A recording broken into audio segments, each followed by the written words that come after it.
Sir, யார் பரிதாபத்துக்குரியவங்க? Government ஆபீஸ்ல சில அதிகாரிகளால பாதிக்கப்படுகின்ற பெருவாரியான மக்களை பத்தி தான் பேச வந்திருக்கேன் சார். ஓகே. ஒருத்தர் என்ன பண்ணா, நேரா ஒரு தெருவோரமா போயிட்டு இருந்தான். தெருவோரமா போகும்போது ஒரு பொருள் கிடைச்சு சார். என்னடான்னு சொல்லிட்டு எடுத்து பார்த்தாங்க, ஒரு அழகான விளக்கு. விளக்கு முழுக்க தூசு. தொடச்சாங்க. தொடச்ச உடனே உள்ள இருந்து கப்ப கப்ப கப்பன்னு புகை வருது. உள்ள இருந்து ஒரு பேய் வந்து பூதம் வெளியே வந்து பூதம் தூக்கி போட்டு ஓடுறான். அது வெளியே வந்தோன்னு சொல்லிச்சு, உசூர் நான் உங்கள் அடிமை அப்படின்னுச்சு. இது பேய் இல்லை, நான் உங்கள் அடிமை அப்படின்னு. நிஜமாவே நீ என்ன அடிமையா? ஆமா, நான் உங்க அடிமை தான். என்ன காப்பாத்திருக்கீங்க, என்ன ரிலீஸ் பண்ணிருக்கீங்க. ஆனா உங்களுக்கு ஏதாவது பண்ணணும்னு ஆசைப்படுறேன். அப்படியா? எனக்கு ரொம்ப நாளா ஒரு சந்தோஷம் இருக்கு, ஒரு ஆசை ஒண்ணு இருக்கு. என்ன ஆசைன்னு கேட்டது. நான் தண்ணி அடிக்கணும்னு ஆசைப்படுறேன். அதுவும் உலகத்திலேயே காஸ்ட்லியான சரக்கா அடிக்கணும். இதுக்கு என்ன பெரிய விஷயம்னு சொல்லிட்டு உலகத்துல தேடி ஒரு ஃபர்ஸ்ட் கிளாஸான சரக்கு எடுத்து வந்து வச்சதுங்க. நம்மால் பெக்குல குடிக்காம மக்குல குடிச்சிட்டு படுத்துட்டான். படுத்து முடிச்சு அரை மணி நேரம் கழிச்சு உத்து உத்து பாக்குறான். பூதம் மங்களா தெரியுது. அழைச்சிட்டு பார்த்து சொன்னா, நீ தானே என் அடிமை? ஆமா. ரெண்டாவது வாரம் சொன்னல, ரெண்டாவது வாரம்னா சாப்பிடணும், நல்ல சாப்பாடு வேணும்னு உடனே போய் கறி எல்லாம் மீன் எல்லாம் எடுத்து வந்து வச்சுதுங்க. சாப்பிட்டு சமைச்சு சாப்பிட்டான். அழகா தூங்கினா. திருப்பி ஒரு அரை மணி நேரம் கழிச்சு எழுந்தான். எழுத பிறகு சொன்னா, ரொம்ப சந்தோஷமா இருக்கு இந்த வாழ்க்கை. எனக்கு ரொம்ப நாளா ஒரு ஆசை இருக்கு, என் வாழ்க்கையிலேயே வேலை செய்யாம கை நிறைய சம்பாதிக்கணும்னு. அந்த பூதம் சொல்லிச்சு, உசூர் நான் உங்கள் அடிமை, இதுக்கு ஏன் கவலைப்படுறீங்கன்னு சொல்லிட்டு அவனை அப்படியே தூக்கிட்டு போய் கவர்மெண்ட் ஆபீஸ்ல உட்கார வச்சு அப்பாயின்மெண்ட் ஆர்டரை கொடுத்துடுச்சு. சில அதிகாரிகள், நான் எல்லா அதிகாரியும் சொல்ல, அன்னைக்கு எங்க வீட்டு பக்கத்து வீட்டு பாட்டி, கிருஷ்ணவேணி பாட்டி, நல்ல பாட்டி, அதுக்கு பென்ஷன் கிடைக்கல சார். பென்ஷன் இல்லைன்னா என்னை கூப்பிட்டுது, போயிட்டு முதியோர் பென்ஷன் வாங்கலாம், நீ வாடான்னா. சரி பென்ஷன் கூப்பிட்டுதான்னு சொல்லிட்டு என்னோட குட்டி பையனையும் கூப்பிட்டு போனுங்க. இந்த தசாவதாரம் படத்துல பல்ராம் நாயுடு மாதிரியே உள்ள ஒரு ஆள் உட்கார்ந்துருந்தாருங்க. நான் கதவு தட்டினேன். அவர் சொன்னார், உள்ள வாங்க அப்படின்னாரு. உள்ள போனோன்னு, என்ன பிரச்சனை என்னாரு. இந்த மாதிரி பாட்டிக்கு பென்ஷன். பாட்டிக்கு பென்ஷனா? உங்க பேருன்னாரு. அந்த கேள்வி சொல்லிட்டு, என் பேரு மிஸ்ஸஸ் கிருஷ்ணவேணி, நான் கேட்கிற கேள்வியை டம்ளர் தண்ணியை குடிச்சு டேக் டேக் டேக்னு பதில் சொல்லுங்க அப்படின்னாரு. சரி என்ன அது கேளுங்க அந்த கேள்வி. உங்களுக்கு அத்தனை பிள்ளைங்க அப்படின்னாங்க. 2 புள்ள ஒரு பொண்ணு. 2 புள்ள ஒரு பொண்ணா? பெரிய பையன் என்ன பண்றான் அப்படின்னு. அவன் இந்த வெளிநாட்டு மோகத்துல ஃபாரின் போயிட்டாங்க. 2வது பிள்ளு அப்படின்னு அவன் வாத்தியாரா போயிட்டாங்க. 3வது ஒரு பொண்ணு சொன்னீங்க, அது எங்க அப்படின்னா, அது இந்த நாகரிக மோகத்துல போயிடுச்சுங்க. அப்படியா? அப்போ ఈ లైట్ హౌస్ யார்? நான் మీరు నేను ఈ లైట్ హౌస్ இது பக்கத்து வீட்டு குழந்தைங்க. அப்ப ఈ பில்லு ஆ பிள்ளைக்கு பிறந்த புல்லு அப்படின்னாங்க. சரி உடனே அவர் என்ன பண்ணார், 2 அசிஸ்டன்ட் கூப்பிட்டார். அப்பாராவ், நரசிம்மராவ், ராவோட ராவா சேர்ந்து கைவிட சுருக்கு போய் சுட்டுன்னு போடுங்க அப்படின்னா. எதுக்குன்னு கேட்டா, அந்த கேள்விக்கு 400 ரூபாய் பென்ஷனுங்க.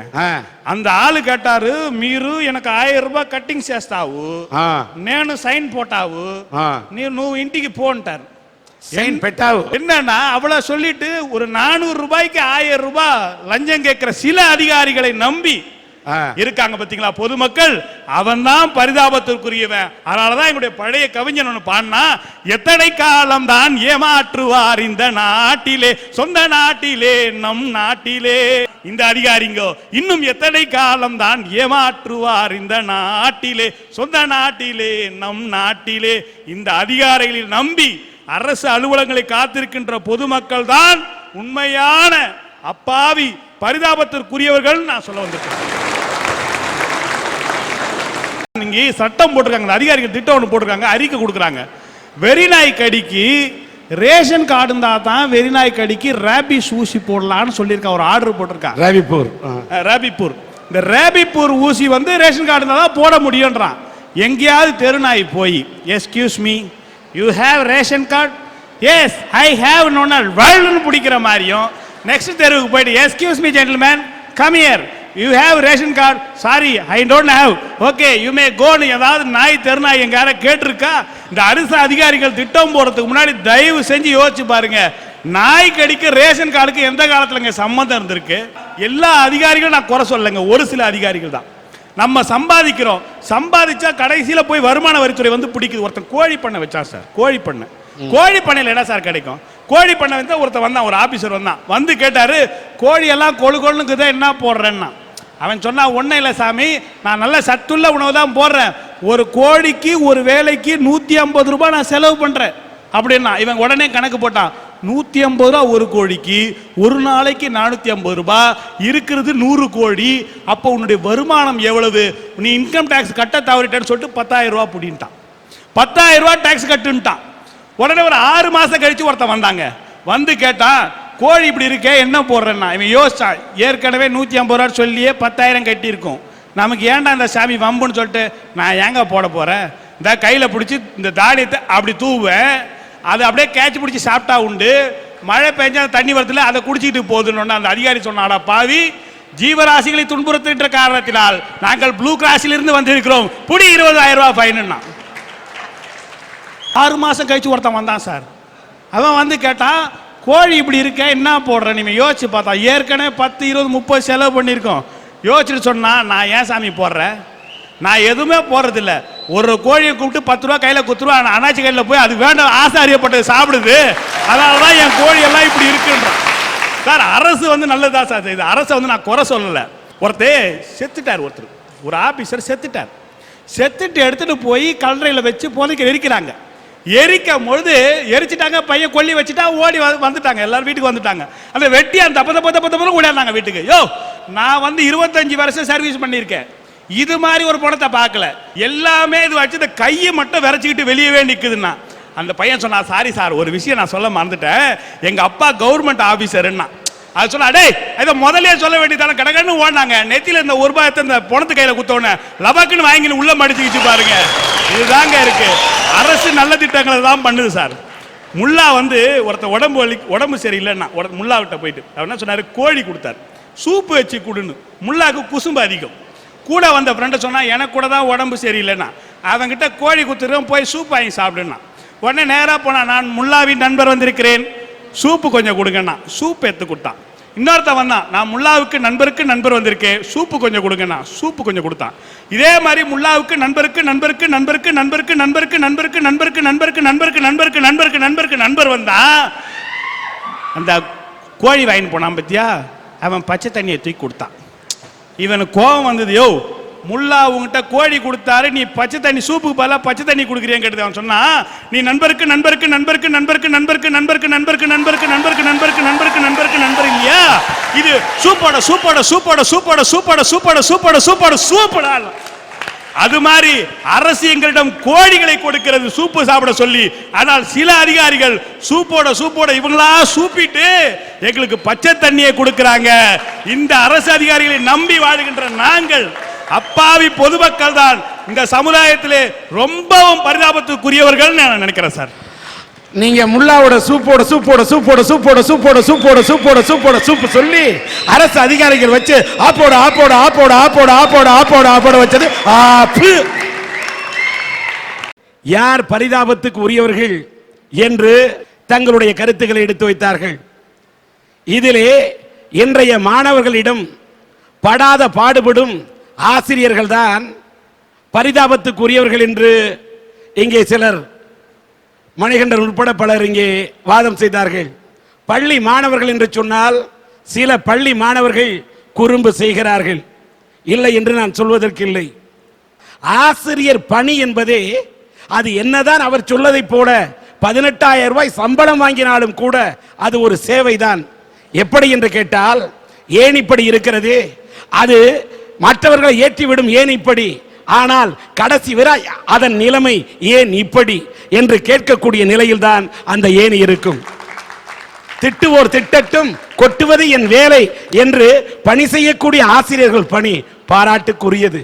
இல்லை என்றால் எத்தனையோ மாணவர்கள் இத்தனை குறும்பு செய்தாலும் ஒரு மாணவன் நன்றாக முன்னேறிவிட்டால், உதாரணத்துக்கு இன்றைக்கு மேடை ஏறி நான் பேசுகிறேன் என்று சொன்னால், இன்று அரட்டையரங்கத்தில் நிற்கிறேன் என்று சொன்னால், என்னை உருவாக்கியது கூட நல் ஆசிரியர்கள் என்பதை நான் சொல்வதை போல, இந்த நாட்டுக்கு ஜனாதிபதியானாலும் அப்துல் கலாம் அவர்களே தன்னை உருவாக்கியவர்கள் ஆசிரியர் என்று சொல்வதை போல, அத்தனை பெரும் தலைவர்களும் ஆசிரியர்கள் தான் தங்களை உருவாக்கினார்கள் என்று சொல்வதை கேட்கும் போது அத்தனை ஆசிரியர்களின் உள்ளம் குளிர்கிறதே.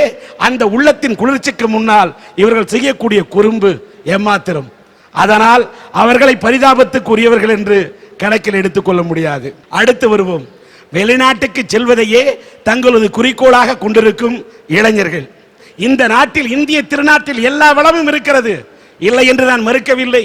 இவர்கள் வெளிநாட்டில் செல்வதில் ரொம்ப கஷ்டம் இருக்கு. அவர்கள் பரிதாபத்துக்குரியவர்கள். அதுல நல்ல படித்தவர்கள், கம்ப்யூட்டர் சயின்ஸ் படித்தவர்கள், ஐடி டிபார்ட்மெண்ட் இருக்கிறவங்க வெளிநாட்டில் நல்ல சம்பளத்தில் இருக்கிறாங்க. ஆனால் அப்பாவி இளைஞர்கள் தங்களுடைய குடும்பத்தை காப்பாற்ற வேண்டும் என்று அரபு தேசத்திலே போய் அங்கே ஒட்டகத்தை கழுவி கொண்டிருக்கிறார்கள். பாலைவனத்திலே காய்ந்து கருகி கொண்டிருக்கிறார்கள். உண்ண உணவில்லை. அப்படி அவர்கள் அங்கே கண்ணீரிலே மூழ்கும் ஓடமாக இருப்பதை என் கண்கூடாக பார்த்துவிட்டு வந்தவன். அவர்களுடைய இயலாமைதான் அவர்களை வெளிநாட்டுக்கு செல்ல வேண்டிய மோகத்துக்கு தூண்டியதை தவிர வெளிநாட்டுக்கு செல்ல வேண்டும் என்ற தாகத்துக்காக யாரும் செல்லவில்லை. அவர்கள் குடும்பத்தை முன்னேற்ற வேண்டும் என்ற அந்த உன்னதமான சோகத்துக்காகத்தான் பலர் வெளிநாட்டுக்கு செல்லுகிறார்கள் என்பதை யாரும் மறுக்க இயலாது. அடுத்து நாகரிக மோகத்தால், இந்த நாகரிக மோகத்தால் பண்பாட்டை இழந்து தவிக்கக்கூடிய பெண்கள் பரிதாபத்துக்குரியவர்கள் என்று இந்த இளம் தலையிலிருந்து தொடங்கி அத்தனை பேர் எடுத்து சொன்னார்கள். நான் என்ன சொல்றேன், இந்த நாகரிக மோகத்துக்கு காரணம் என்ன? பெண்கள் மட்டும்தான் நாகரிக மோகத்தோடு இருக்காங்களா சொல்லுங்க? பெண்கள் மட்டும்தான் சென்ட் போட்டுக்கிறாங்களா சொல்லுங்க?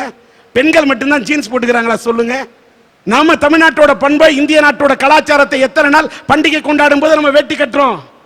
எத்தனை பேர் நாம் கைத்தறி ஆடை அணிகிறோம். இன்றைக்கு கைத்தறி துணியை மறந்து விட்டோம். யார் செய்த குற்றம்? மக்கள் சிந்தித்து பார்க்கணும். இந்த நாகரிக மோகம் என்பது ஆணுக்கும் இருக்கிறது, பெண்ணுக்கும் இருக்கிறது. இதுல ஆண் கெட்டால் அது சம்பவம், பெண் கெட்டால் சரித்திரம். ஆக ஒரு பெண்ணை நல்ல விதத்தில் வளர்க்க வேண்டும் என்பது நல்ல தாய் தந்தை நல்ல வளர்ப்பு முறையிலே வளர்க்க வேண்டும். ஆடை அலங்காரத்தில் மட்டும் நாகரிக மோகம் இல்லை. வளர்ப்பு முறையை மீறி பெத்த அப்பா அம்மா சொன்னா கூட சில பிள்ளைங்க கண்மூடித்தனமா இன்னைக்கு போறாங்க. அவங்களை எப்படி நம்ம காப்பாற்றுறது? விழிப்புணர்ச்சி கொண்டுதான் காப்பாற்ற வேண்டும். அதனால் இந்த நாகரிக மோகத்தால் பெண்கள் இப்படி தங்களுடைய வாழ்க்கையை இழக்கிறார்கள் என்று சொல்லும் போது அவர்கள் பரிதாபத்துக்குரியவர்கள் என்று சொன்னாலும் அவர்களுக்கு எடுத்து சொல்ல வேண்டிய விதத்தில் எடுத்து சொன்னால் அவர்களை கூட திரித்து விடலாம். நாலாவது, அரசு அலுவலகங்களில் பணி முடிக்க காத்து கிடக்கக்கூடிய, அவலமான நிலையில இருக்கக்கூடிய, அலைகழிக்கப்படக்கூடிய இந்த அப்பாவி மக்கள், பொதுமக்கள் பரிதாபத்துக்குரியவர்கள் என்பதை எல்லாம் பிடிச்சு அவங்க ஒவ்வொருத்தரும் புட்டி புட்டின்னு பிடிச்சாங்க. ஒரு அரசு மருத்துவமனையில் நான் ஜிஹெச்ல வரைக்கும் பார்த்துட்டேன். ஒரு செத்து போன பணம், அந்த பணத்தை வச்சுக்கிட்டே நீங்க வியாபாரம் பண்றீங்கன்னா, இந்த பணத்தை கொடுக்கணும்னா போஸ்ட்மார்ட்டம் பண்ண பணத்தை கொடுக்கிறதுக்கு எத்தனை நாள், எவ்வளவு மணி நேரம் அலக்கழிக்கிறாங்க. நான் கண்ணால பார்த்தவன். இந்த அப்பாவி மக்கள் அலக்கழிக்கப்படுகிறார்கள். ஒரு விதவை பென்ஷன் வாங்கணும்னாலும் சரி, இல்ல ஒரு முதியோர் பென்ஷன் வாங்கணும்னாலும் சரி, போனா முதியோர்னாலும் சரி, அது வயசானவர்களை போய் பெருசு இப்படிலாம் சில அதிகாரி பேசுறாங்க. ஏன் இந்த நிலைமை? வெளிநாட்டுல எல்லாம் கடமையை மாத்தி செய்யறதுக்கு தான் லஞ்சம் கொடுக்கணும். ஆனா இந்தியாவில் மட்டும்தான் கடமையை செய்யறதுக்கே லஞ்சம் கொடுக்கணும். இந்த அதிகாரிகள் என்பவர்கள் யார்? அந்நிய தேசத்திலிருந்து வந்த அந்நியனா? இல்லை, இந்த பொதுமக்களில் வாழக்கூடிய ஒருவர். என்ன காரணம்? அரசு வேலைக்கு போனா இவ்வளவு சம்பாதிக்கலாம். எப்படி சம்பாதிக்கலாம்? சைடுல சம்பாதிக்கிறாங்க. என்ன காரணம்? ரைட் இன்ஃபர்மேஷன் ஆக்ட்ன்றாங்க, தகவல் அறியும் சட்டம். எத்தனை பேர் தகவல் அறிவதிலே உங்கள் ஆர்வத்தை காட்டுகிறீர்கள்? 10 ரூபாய் செலவு பண்ண தகவல் அறியலாம், அறிய தயாரா இல்ல. இன்னைக்கு சென்ட்ரல் கவர்மெண்ட்ல சிபிஐல இருந்து யாராவது தவறு பண்ணாக்கா நீங்க எஸ்எம்எஸ் நம்பர் கொடுத்து எஸ்எம்எஸ் பண்ணுங்கன்னு சொல்றாங்க. யார் எஸ்எம்எஸ் பண்ண தயாரா இருக்கிறீங்க? ஆட்டம் பாட்டம். அதுல யாருக்காவது எஸ்எம்எஸ் பண்ணுனா ஒவ்வொரு நடிகர் நடிகைக்கும் எஸ்எம்எஸ் செய்ய துடிக்கக்கூடிய உங்கள் கரங்கள் யாரு தவறு பண்றாங்கங்கறத கேட்டு சிபிஐக்கு எஸ்எம்எஸ் பண்ண சொன்னா யாரு தயாரா இருக்கீங்க? ஃப்ரீயா. அந்த எஸ்எம்எஸ்க்கு காசு கொடுக்கணும். அந்த மாதிரி தொலைக்காட்சி நிகழ்ச்சிக்கு காசையும் கொடுக்குறீங்க, உங்க மனசையும் கொடுக்குறீங்க. ஆனா என் பொது விஷயத்துல உங்களுக்கு குரல் கொடுக்க என்ன இல்ல?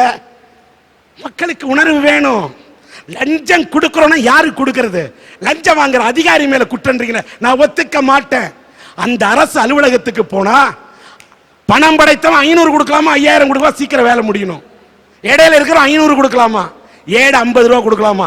ஆக மேல் மட்டமும் கொடுக்க தயாரா இருக்கீங்க, கீழ் மட்டமும் கொடுக்க தயாரா இருக்கிறீங்க, நடுமட்டமும் கொடுக்குறீங்க. கொடுக்க முடியாதவனுக்கு வைக்கிறான் அதிகாரி ஆப்பு. என்ன காரணம்? நீங்க கொடுக்கறதுனால அவங்க வாங்குறாங்க. கொடுக்கறத நிறுத்தணும். ஏன்னா உங்களுக்கு சுலபமா வேலை முடியணும்.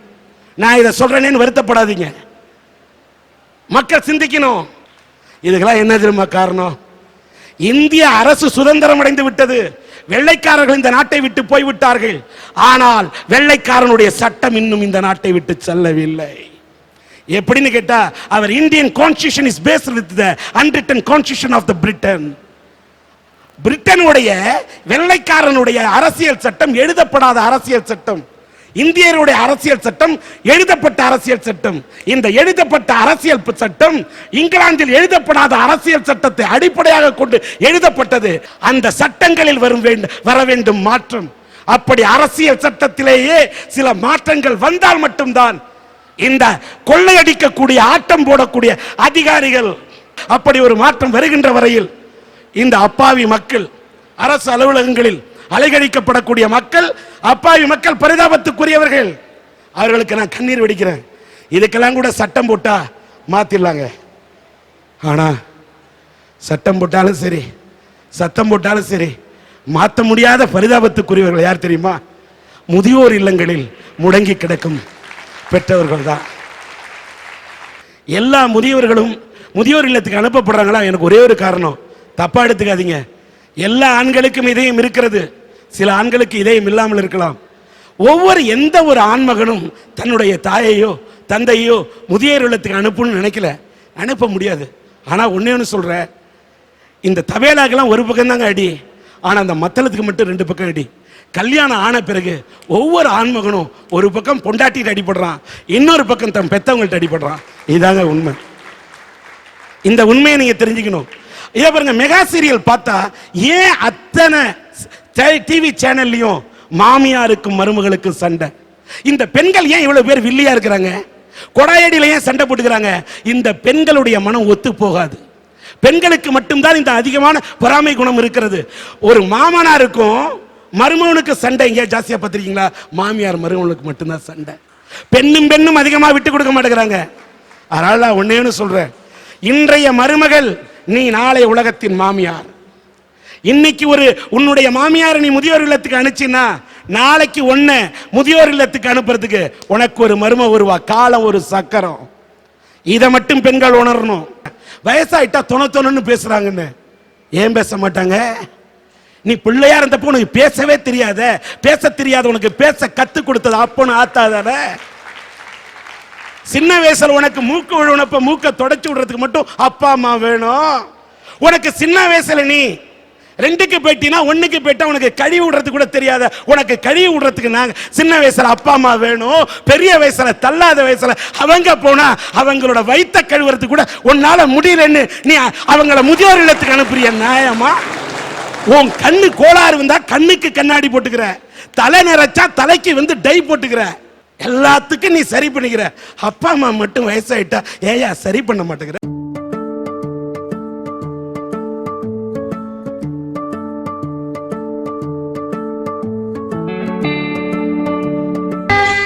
படைச்ச பிரம்மாவை யாரையா பாத்தீங்க?